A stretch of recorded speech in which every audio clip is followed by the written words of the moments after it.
Olá, o podcast de hoje vai falar sobre anestesia. Nós temos o prazer de conversar agora com a professora de residentes do Hospital Universitário e também do Hospital do Servidor Público, o IANSP, a professora Orlandira Costa Araújo. Obrigada pela sua participação. Obrigada pelo convite, me sinto muito honrada de estar aqui, aceitando e participando desse podcast. Obrigada. Professora Orlandira, é verdade que o brasileiro tem muito medo de anestesia? E se isso é só aqui no Brasil ou é uma questão mundial?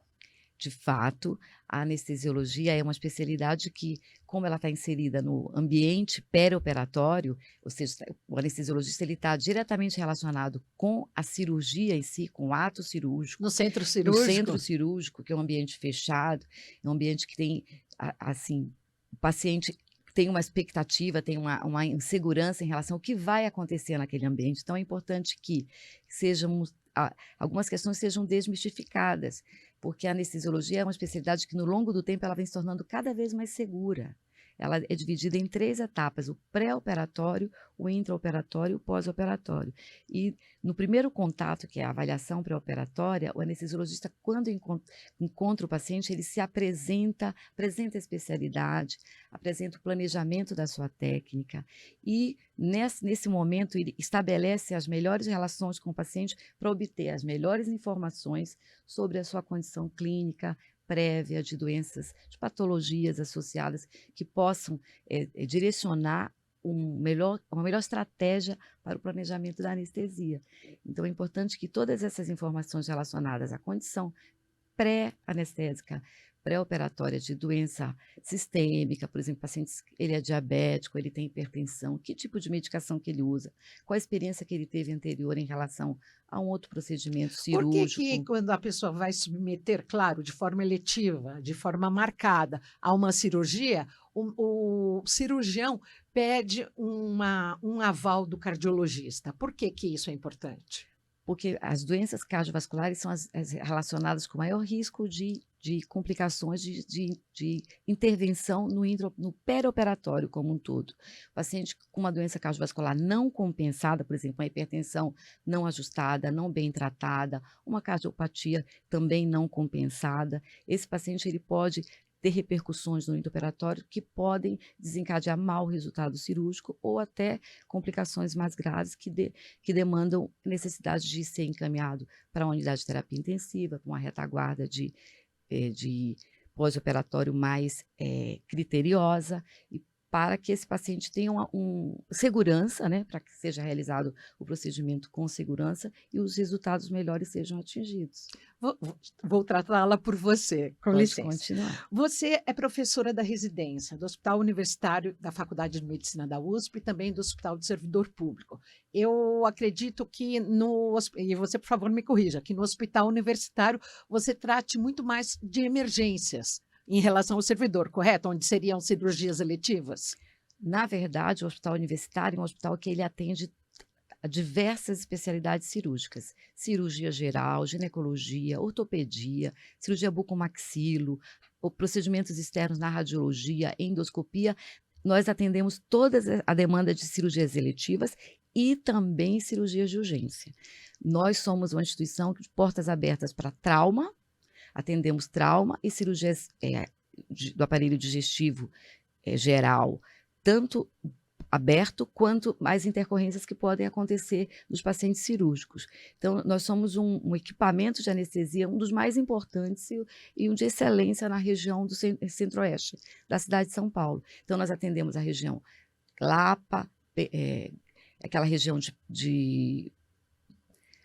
próxima à USP, Butantã. Isso. Então, assim, toda a demanda inclusive até de outras regiões de São Paulo são remanejadas para a instituição, porque lá temos profissionais de diversas áreas cirúrgicas que atendem esse tipo de E paciente. no serviço de urgência, o cuidado do anestesista ou anestesiologista é maior em comparação a um paciente de cirurgia eletiva? Como se trata de cirurgia de urgência, o contato que vai ser estabelecido é muito curto, né? No curto período de tempo em que você precisa conhecer esse paciente, Mas às vezes não conhece identificar que a pessoa que está... numa condição Sim, desfavorável, não está cooperativo, ou está com nível de rebaixamento de consciência, às vezes não tem como informar. Então, são os pacientes mais graves, né? São esses pacientes que exigem uma habilidade, uma experiência, uma expertise muito maior, comparado com o paciente cirúrgico eletivo, com uma cirurgia programada, que realizou seu pré-operatório adequado, foi selecionado e encaminhado com todas as recomendações de medicação e de recomendação de exames pré-operatórios, de prevenção em relação a possibilidade de sangramento, disponibilidade de hemoderivados, retaguarda de terapia intensiva, tudo planejado. Esse paciente é um paciente diferente do paciente cirúrgico do trauma, por exemplo, que a gente recebe no trauma, de de urgência. urgência.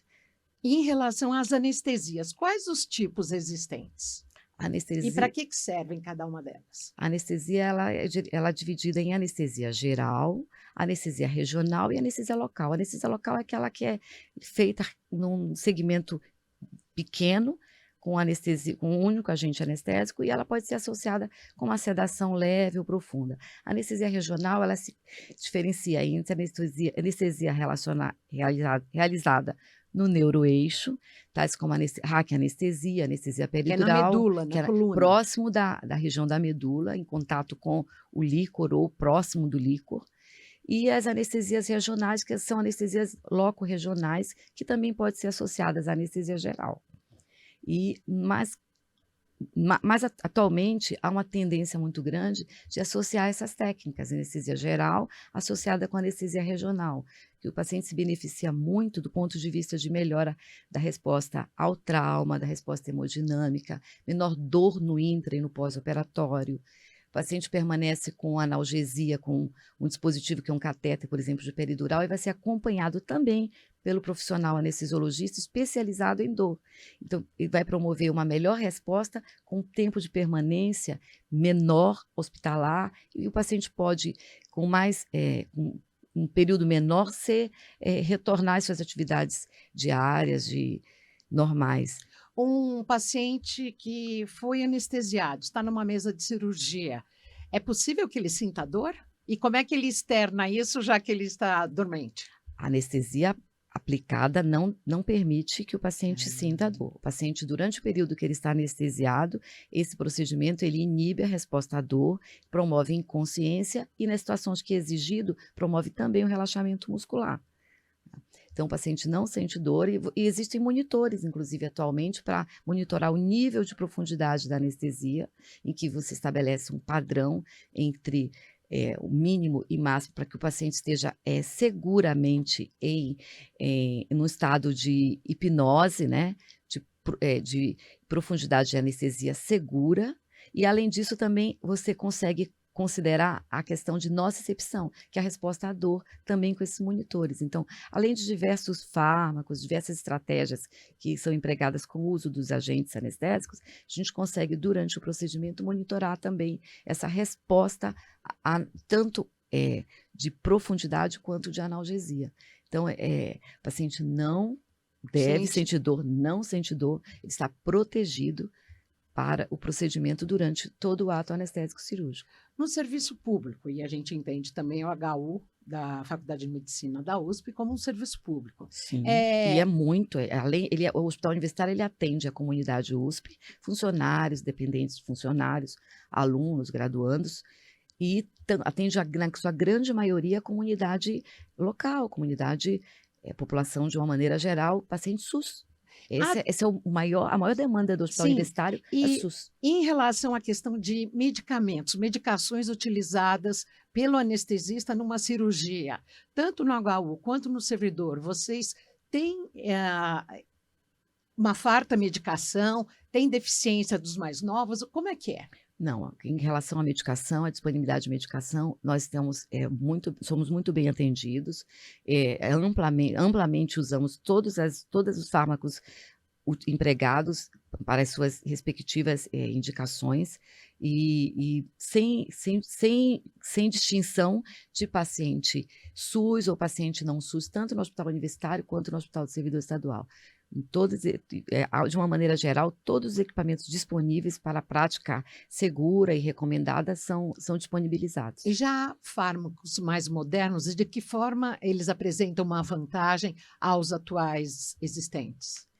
Os fármacos mais modernos, eles apresentam uma farmacocinética diferente. Eles são fármacos que têm um tempo de ação e metabolização menor. Então, eles são oferecidos ao paciente, principalmente de forma intravenosa, de modo que por um tempo curto, após ao término da continuidade da administração, em cerca de 10 minutos, eles aparecem completamente. Não permite que a anestesia seja realizada num tempo melhor, atendendo à demanda cirúrgica, e o paciente se desperte o mais rápido possível, com conforto, com analgesia, equilibrado, que possa cada vez mais retornar às suas atividades de uma maneira mais integrada. Mais tranquila, Mais sem tanta dor de tranquilo, cabeça, não. ou zonzeira. Sim, os equipamentos disponibilizados, por exemplo, as agulhas atuais, que são empregadas em anestesia e obstetrícia, são agulhas finas, de boa qualidade, excelente qualidade, são as mesmas disponibilizadas no mundo todo. Então, os riscos de cefaleia pós-RAC, que era o que se observava mais no passado, são mínimos. Muito raro de acontecer na nossa prática, porque cada vez mais os equipamentos são melhores, de melhor qualidade e disponíveis. Professora Orlandira, por que a gente ouve, de vez em quando, e que é muito divulgado nas mídias, que a paciente foi fazer uma cirurgia estética, acabou falecendo durante a anestesia, teve o choque anafilático? O que acontece e por que nesse tipo de cirurgia? O que a gente observa é o seguinte: como se trata de um procedimento estético, ou seja, a maioria dos pacientes são submetidos a procedimentos estéticos, os pacientes não têm uma doença, uma patologia orgânica.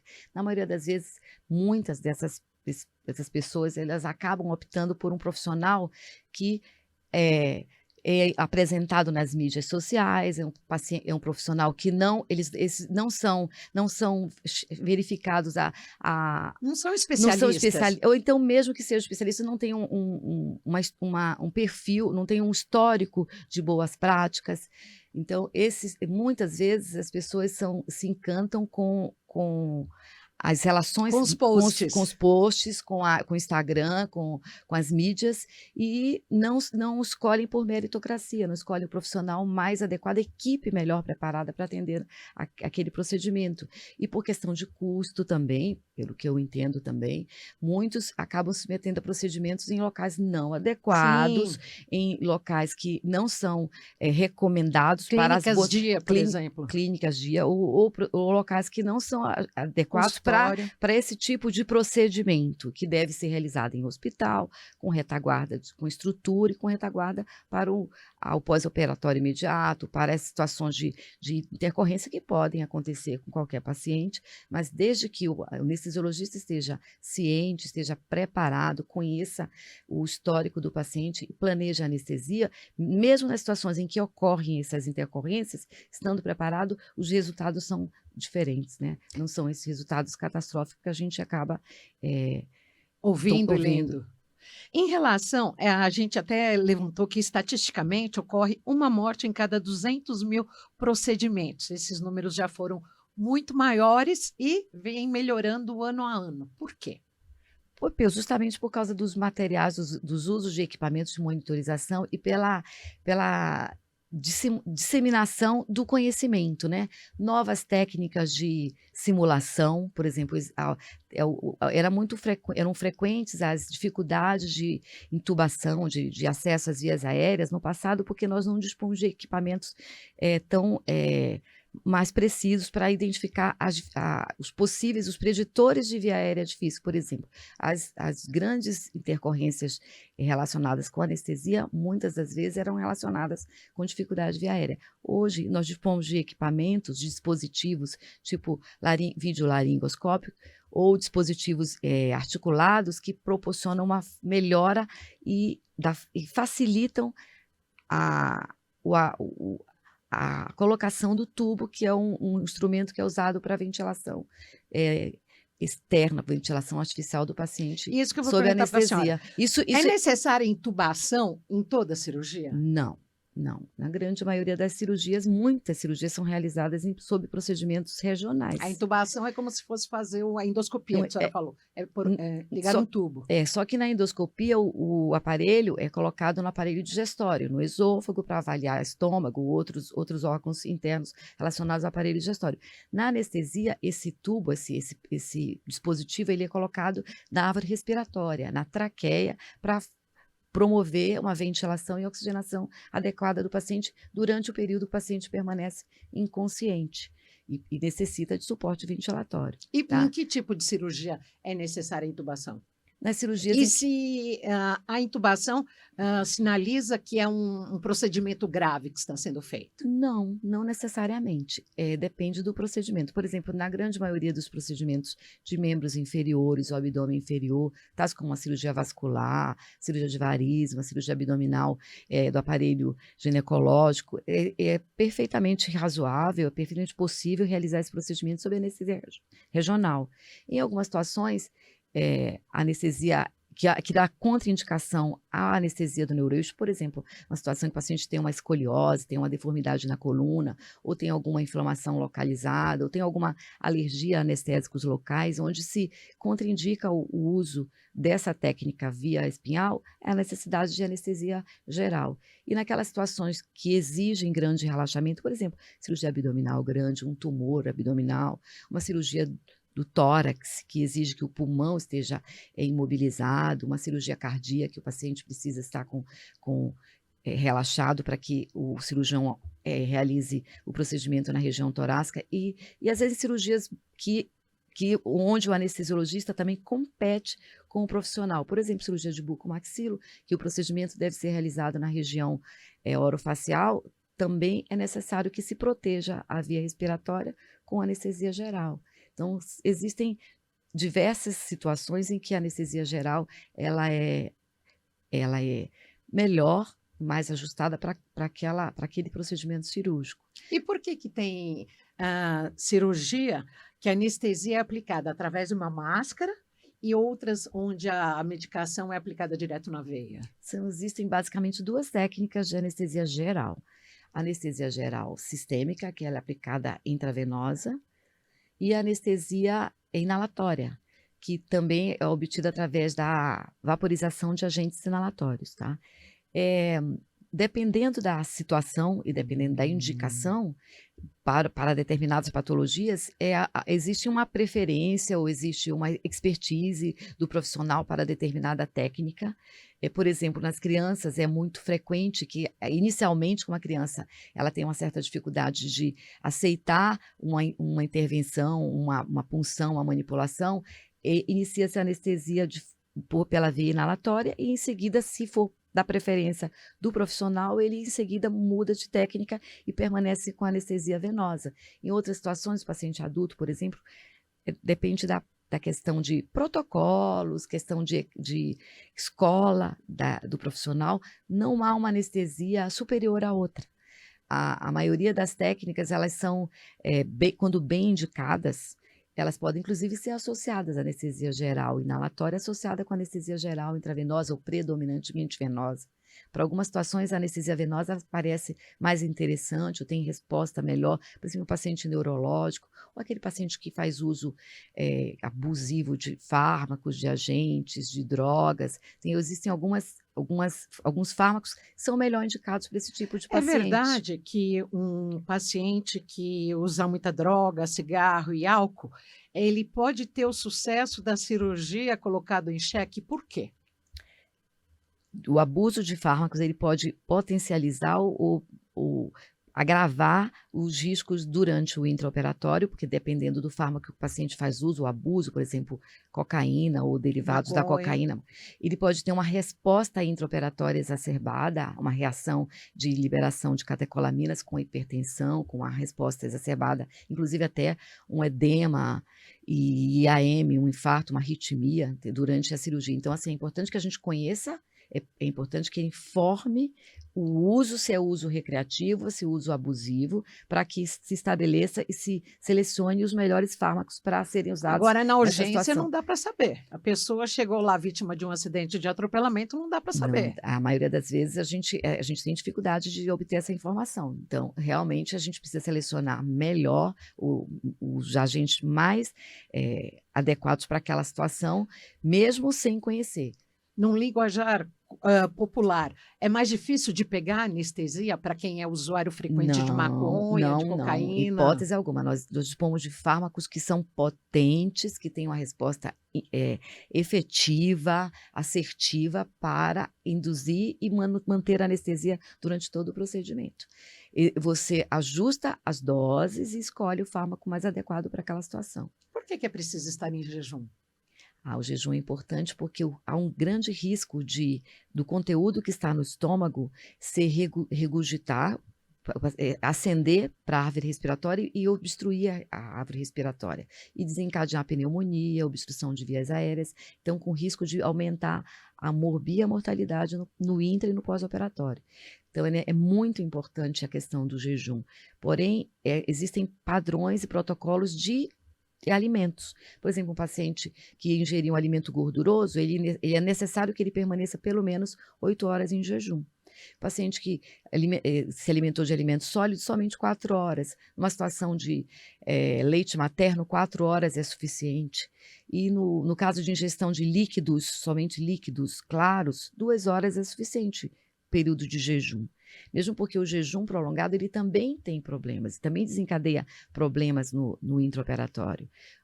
O jejum de 12, 18, 20 horas também vai promover alterações de resposta imunológica, de resposta metabólica ao trauma, ele vai interferir na realocação bacteriana, o paciente pode ter alguma resposta em relação à cicatrização. Então, assim, o jejum prolongado também, e cada vez mais tem sido defendido que há uma tendência para que se abrevie o jejum, para que o paciente seja submetido ao procedimento numa condição de suporte, um suporte nutricional, metabólico melhor, porque isso vai favorecer o melhor resultado cirúrgico, inclusive. Por que que a alimentação é importante no pós-operatório? Porque o paciente nutrido, ele vai ter uma resposta imunológica melhor.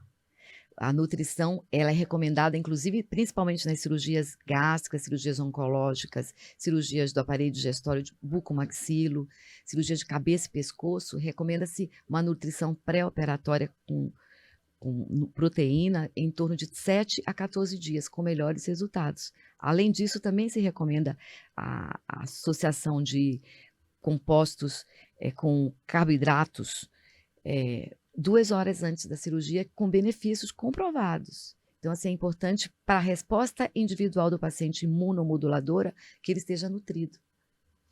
Fundamental isso. Eu queria que a senhora falasse um pouco da procura pelo curso de anestesia em residência. Como é que é? Você que está tanto no hospital universitário quanto no hospital do servidor.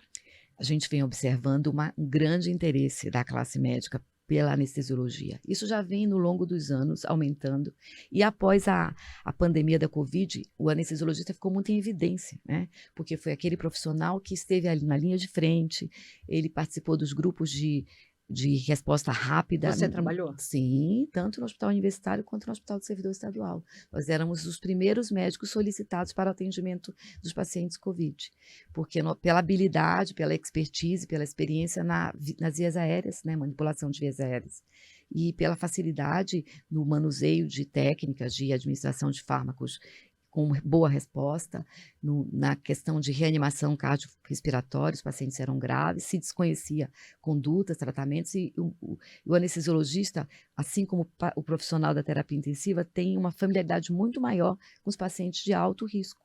Pacientes críticos são pacientes que a gente tem um desempenho melhor ou mais preparado do que a grande maioria dos outros profissionais. Vocês dominam. É uma área que nós estamos muito inseridos nessa medicina perioperatória. E isso ficou muito evidente também para a classe médica, né? Além disso, o profissional que procura anestesiologia, ele quer ter contato com todas as especialidades. A anestesia é uma especialidade que permite isso. que ele atue com criança, com paciente idoso, paciente obstétrica, paciente de diversas especialidades cirúrgicas. Ele tem um leque de atuação tanto no centro cirúrgico quanto em procedimentos externos, isso é importante destacar também. E cada vez mais esses procedimentos externos, tipo na hemodinâmica, procedimentos invasivos, minimamente invasivos, fora do centro cirúrgico, tais como endoscopia, ressonâncias, procedimentos intervencionistas, estão sendo cada vez mais realizados no dia a dia de forma ambulatorial. O paciente interna pela manhã, realiza o procedimento minimamente invasivo, que antes exigia uma cirurgia aberta, hoje é feito de uma forma com melhores resultados, com tecnologia, com laparoscopia, com próteses, endopróteses, que têm resultados excelentes e exigem a presença do anestesiologista. Então, assim, é uma gama de atuação, tanto no pós-operatório também, na clínica de dor, na área de acupuntura, na área de terapêutica paliativa, de procedimentos paliativos, o anestesiologista também está inserido aí, além do pré-operatório e no acompanhamento perioperatório do paciente cirúrgico. Por que o paliativo? Também porque nós estamos relacionados nesse campo cirúrgico, do paciente que precisa de apoio, que precisa de um complemento, ele precisa se manter com conforto, com analgesia. E o anestesiologista é um profissional preparado para atender essa demanda. É uma área da anestesiologia também inserida nos cuidados paliativos. Não sabia. Essa parte, então, de que um anestesista ele deve estar presente numa equipe do atendimento paliativo, de cuidados paliativos, quando, por exemplo, uma pessoa não tem mais chance de sobreviver ou já está na morfina direto? Ou precisa de suporte, precisa de cuidado. Ele faz parte de uma equipe multidisciplinar que atua nesse segmento de paciente, promovendo conforto, a melhor resposta, o melhor acompanhamento durante todo esse processo na instituição. Isso é muito interessante também. Então, assim, isso vem Vocês são vitais. Vem mexendo com a classe médica, e cada vez mais entre as especialidades cirúrgicas, cirurgia geral, clínica médica, neurocirurgia, psiquiatria, anestesiologia, a relação candidato-vaga vem aumentando enorme, de uma forma grande em todas as instituições. Por exemplo, tanto no hospital universitário quanto são os ingressos da Universidade de São Paulo, quanto do Hospital do Servidor Estadual. Porque existe um ranking também, que é estabelecido pela Sociedade Brasileira de Anestesiologia, que define os melhores serviços de anestesiologia no país, né? Então, os nossos serviços, tanto do Hospital do Servidor Estadual, quanto da Universidade de São Paulo, são ranqueados com um dos melhores perfis, nos melhores quartis, tanto pela SBA, que é a Sociedade Brasileira, quanto pelo MEC. Então, a procura de médicos de todo o país e ingressar no nosso serviço. Isso é uma honra, é um enorme prazer participar desse processo, desse crescimento da especialidade. Com essa moçada. Com essa moçada que vem e nos desafia, né? E estão sempre crescendo, criando novas e ampliando a atuação, né? Agora, professora, no centro cirúrgico, o anestesista pode dar uma opinião na operação para o cirurgião? O anestesista ele participa ativamente da cirurgia. Além de promover a anestesia, de administrar anestesia durante todo o procedimento, ele acompanha a cirurgia e participa de uma forma em equipe. Ele trabalha em equipe, ele está atento para qualquer intervenção, ele, se necessário, ele solicita, se for necessário, ele encaminha uma solicitação de um outro profissional. Se solicitado, ele junto com a enfermagem, estão ali para promover o melhor resultado e que o paciente seja realizado o procedimento com segurança. Então, ele participa, nós somos uma equipe, trabalhamos juntos, o cirurgião também colabora, existem alguns especialistas cirúrgicos que são muito participativos durante o início da anestesia, por exemplo, o cirurgião pediatra é um cirurgião que ele está muito próximo do anestesiologista, ele tem um carinho muito grande pelo paciente, ele assim, trabalha em harmonia de uma maneira geral,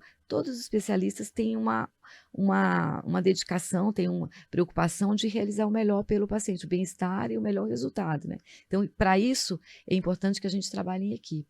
Professora Adira, agora vamos falar de inovação tecnológica. De que forma isso afeta a área? A inteligência artificial já é vivida e vivenciada por vocês? De uma maneira geral, nós já empregamos alguns equipamentos, alguns dispositivos com bombas de infusão que eles administram a anestesia, o fármaco, considerando alguns parâmetros tipo sexo, idade do paciente, peso, altura.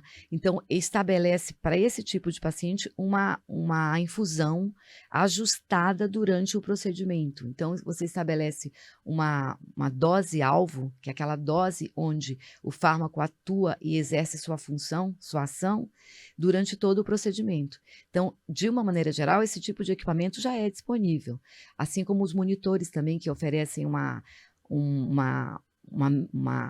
taxa com exatidão quanto de anestésico inalatório está sendo administrado e quanto que está saindo do equipamento. Então, a gente tem uma previsão de em quanto tempo ele vai eliminar completamente aquele fármaco, tá? E é uma tendência de que essas máquinas, esses equipamentos conversem entre si também. Mas, no momento, a presença do anestesiologista é indispensável ao procedimento anestésico cirúrgico. Tanto no... Por favor. Ainda que essas ferramentas, esses equipamentos, eles são ferramentas que nos auxiliam muito, mas a decisão sobre a conduta ainda cabe ao profissional naquele momento.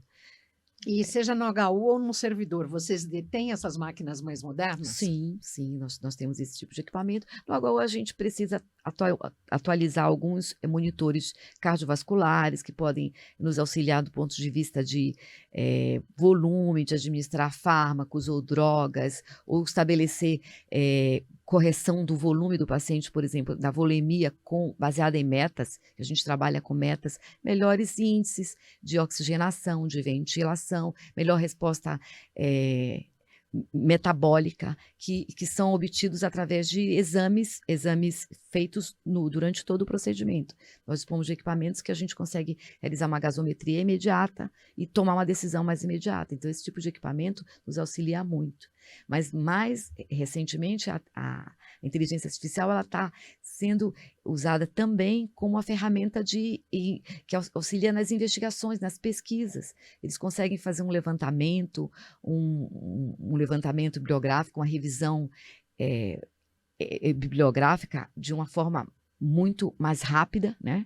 E, inclusive, linkar essas informações e nos facilitam muito a avaliação por pares, que às vezes exige que 2 profissionais avaliem um estudo, uma publicação. Acho que no futuro a inteligência artificial, com todos esses dados, eles vão conseguir obter e indicar os melhores métodos, as melhores formas de tratar os estudos epidemiológicos, os estudos estatísticos para a pesquisa. Eu acho que cada vez mais nesse segmento de pesquisa vai ser fundamental dispor desse tipo de equipamento. A anestesia pode deixar sequelas? Sim, são raras, muito raras, tá? Mas podem acontecer. As mais frequentes são relacionadas à via aérea, alguma lesão de dente, algum manuseio de equipamento por alguma dificuldade anatômica prévia, mas a maioria é relacionada com a condição prévia do paciente. Se o paciente tem uma condição cardiovascular mais grave, ele tende a ter mais risco de apresentar sequelas ou alguma intercorrência. As sequelas relacionadas à anestesia são mínimas e, quando acontecem, são relacionadas a nervos periféricos e são reversíveis e temporárias. Na maioria das vezes, elas desaparecem com pouco período de tempo. Não, é muito raro. É muito raro uma lesão mais grave, cada vez mais raras, porque nós dispomos de equipamentos e materiais cada vez melhores, né? E o treinamento, o manuseio desses equipamentos vem sendo muito difundido. muito, cada vez mais, com simuladores, com equipamentos de uso de ultrassom, que você consegue hoje realizar alguns procedimentos, por exemplo, que eu citei, de bloqueios periféricos, né, por exemplo, uma cirurgia de membro superior exclusivo, sem anestesia geral, você obtém esse tipo de visualização da estrutura nervosa com o uso do ultrassom. Então, o anestesiologista hoje, ele domina também um outro tipo de equipamento que antes era usado somente para exames diagnósticos, era o ultrassom. A gente conhece o ultrassom do passado, né, que a paciente era encaminhada para avaliar a vitalidade fetal, era usada basicamente para alguns exames. Hoje ela é usada rotineiramente para diversos procedimentos, inclusive para avaliar a quantidade de conteúdo gástrico. É uma forma de segurança de você medir o conteúdo gástrico antes de induzir a anestesia, com o uso do ultrassom. Além dos acessos que antes eram realizados às cegas, né, somente por estrutura, com marcas, com estruturas anatômicas definidas, hoje a gente usa o ultrassom e consegue visualizar. Como, por exemplo, em um paciente de urgência. Sim, o paciente eletivo também. O paciente eletivo a gente utiliza com o ultrassom como se fosse um outro dispositivo de uso regular, como o laringoscópio, a gente usa o ultrassom, faz parte do nosso manuseio. No futuro, talvez a gente não use o estetoscópio para realizar alguns diagnósticos na prática clínica, porque o ultrassom vem substituindo, inclusive, o uso do estetoscópio para avaliação respiratória, ventilatória do paciente cirúrgico. Professora, há quantos anos você dá aula? Estou na especialidade há 35 anos. A minha trajetória iniciou em Manaus, na Universidade Federal do Amazonas, e depois eu vim para São Paulo, fiz minha especialização, minha residência na Universidade Estadual de Campinas, a Unicamp, e depois ingressei no corpo clínico do Hospital Universitário. Estou até hoje lá, muito feliz e muito orgulhosa de fazer parte desse time. Professora, qual a cirurgia mais realizada no mundo? Essa é uma pergunta muito interessante, porque a grande maioria das pessoas imagina que sejam as cirurgias mais frequentes que nós temos conhecimento, tais como hérnia, cirurgia de hérnia, cirurgia de vesícula, né? Traumas, cirurgia apendicite, são cirurgias muito comuns, que têm um volume grande em qualquer instituição, mas, na verdade, a cirurgia mais realizada no mundo é a cesariana. A cesariana é o procedimento obstétrico e cirúrgico mais realizado no mundo. Aqui no Brasil, que tipo de anestesia é dada numa gestante? Depende. Se for uma cirurgia para a cesariana, em geral, a anestesia de neuroeixo e a mais empregada é a raquianestesia, por diversas considerações. A dose de anestésico é menor, você consegue proporcionar uma boa resposta à cirurgia com uma dose menor de anestésico local, mais seguro, em relação à mãe e ao feto, e associar a outros agentes que promovem a analgesia, que melhoram e potencializam a analgesia no intra e no pós-operatório. Raquianestesia para cesariana. Além disso, durante os procedimentos de analgesia, onde é solicitada a presença do anestesiologista, existem algumas técnicas também do neuroeixo que são realizadas, tais como raquianestesia, que é a mais usada no mundo todo, pela facilidade, pelo custo, mas as melhores técnicas são realizadas com a anestesia peridural, associada à raquianestesia, com o uso de um emprego de um catéter para a manutenção dessa analgesia durante todo o processo de trabalho de parto, tá? Proporcionando melhora da dinâmica do trabalho de parto, melhor resposta, melhor perfusão uterina, porque a paciente oxigena melhor e promove melhor oxigenação ao feto, e menor trauma, menor resposta de trauma pós-cirúrgico, transtorno psicossocial da paciente que não é submetida ao procedimento com analgesia. Isso é fato. Quem tem apneia do sono tem risco numa cirurgia? Sim, o risco é mais elevado porque o paciente exige um acompanhamento e dispositivo de proteção de vias aéreas pelo risco de obstrução, né, e dificuldade de manuseio dessa via aérea. Porque geralmente o paciente que tem apneia do sono, na maioria das vezes ele pode ter associação com outras patologias, tais como hipertensão, obesidade, alguma má formação via aérea ou alguma obstrução ou má formação anatômica, e exige que que esteja protegida essa via aérea para minimizar o risco de depressão com a queda da língua e obstrução das vias respiratórias. É por isso que todo médico cirurgião fala e pede para que o paciente emagreça alguns quilos antes de fazer uma cirurgia? Sim. É porque isso pode acabar dando uma situação muito difícil na mão do anestesista? Sim, a obesidade a obesidade em si, ela piora os riscos, aumenta os riscos de complicações intra e pós-operatória, não só no intraoperatório quanto no pós-operatório, por diversos fatores. O paciente, além da obesidade, está associado com alteração cardiovascular, com aterosclerose, com obstrução de outros aparelhos e sistemas. Então, a resposta pode ser, pode comprometer o resultado cirúrgico e exige que o anestesiologista esteja presencialmente acompanhando o tempo todo o procedimento e atento à via aérea.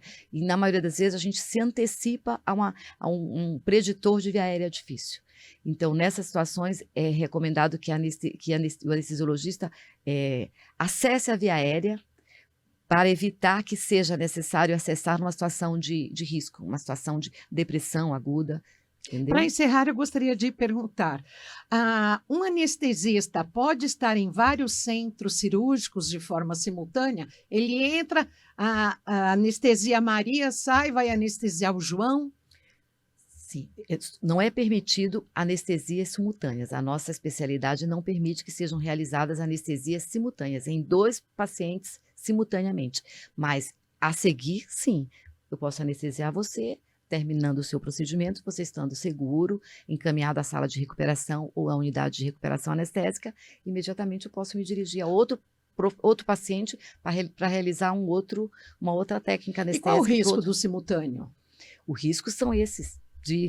Você precisa que esteja sob vigília o tempo todo. Os instrumentos são ferramentas que nos orientam, que nos ajudam no acompanhamento, na monitoração durante o procedimento, mas as decisões sobre conduta devem ser realizadas e prontamente realizadas naquelas situações de risco iminente de parada, de depressão, de arritmia, pelo profissional anestesiologista. Então, ele precisa estar presente com a capacitação que ele adquire na especialidade, né? Que é uma especialidade que é muito bem monitorada. O profissional ele é avaliado a cada trimestre, durante o 1º, 2º e 3º ano da formação e anualmente também, para que ele esteja, ao final desse processo, apto, capacitado para realizar anestesia. Para encerrar, eu gostaria que a senhora falasse sobre a questão do hospital universitário, do número de professores de anestesia, de médicos anestesistas, hoje, em comparação a 10 anos, quando nós tínhamos aí um volume 30% maior de profissionais. Nós estamos realmente com um déficit de RH importante na anestesiologia. Está fazendo muita diferença do ponto de vista de volume cirúrgico, cirurgias realizadas no dia a dia. Por exemplo, as cirurgias eletivas, muitas não acontecem por falta de anestesiologista. Os anestesiologistas estão sendo remanejados para cobrir os horários de plantão, tá? Plantões noturnos e finais de semana, em detrimento das cirurgias eletivas. Isso é um problema grave, crítico. A equipe, a gestão está ciente e nós estamos tentando cada vez mais solicitar novas contratações, novas reposições, para que o quadro possa atender a demanda da instituição. Apesar da USP ser autônoma, os deputados podem cobrar, né? Sim, com certeza. Com certeza, nós contamos com a colaboração dos nossos legisladores, com o apoio dos nossos legisladores, que sempre estão conosco em todas as situações, que continuem abraçando a nossa instituição e a nossa especialidade. Então, a minha solicitação à Alesp é que continue abraçando o Hospital Universitário. Ele é um importante instrumento de saúde naquela região e o serviço de anestesia é um serviço qualificado, atende da melhor forma possível o nosso usuário, que é o paciente carente, precisa desse serviço, né? Então, abrace e mantenha a estrutura do Hospital Universitário, que é um hospital que é excelência, tanto do ponto de vista de ensino, pesquisa, assistência, né? Responsabilidade social, né? nós temos enorme, e inovação, que a gente também está. Todos esses trabalhos que são originários na universidade são publicados, são divulgados cientificamente para todas as esferas públicas e privadas. Então, é um hospital de ponta que merece todo o nosso carinho, toda a valorização da Alesp. Professora Orlandira, muito obrigada pela sua participação. Agradeço imensamente o convite, estou à disposição e muito grata pela atenção de todos. Hoje, aqui no podcast da Alesp, nós recebemos a professora e anestesiologista Orlandira Costa Araújo, que é professora de residentes do Hospital de Servidor Público e também do Hospital Universitário da Faculdade de Medicina da USP. Você pode acompanhar o podcast da Alesp todos os dias, aqui na Rede Alesp, sempre às 20h e também pelo Spotify, o YouTube e redes sociais. Até logo mais!